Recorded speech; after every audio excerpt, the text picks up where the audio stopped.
Hurt.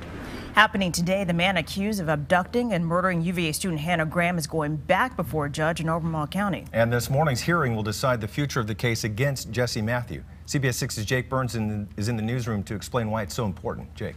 Yeah, Rob, the legal process in high-stakes case like this one takes some time. It was back in March that defense attorneys argued they needed more time to challenge DNA evidence the state planned to present, and that request pushed back a potential trial date. That brings us to today, when we'll learn when Jesse Matthew will face a jury on charges that he abducted and murdered Hannah Graham.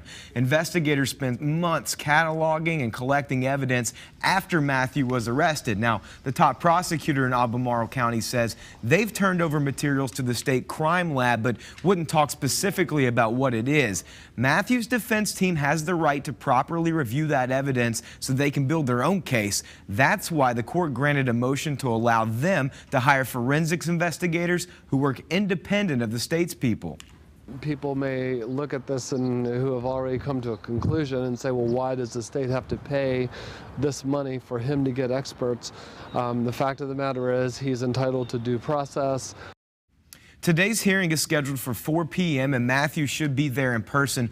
Our Laura French will be there too and bring you the latest information on air at 5 o'clock and on the WTVR.com app. Robin Reba? Yeah, make sure you download that app for breaking updates on this case. Thanks, Jake.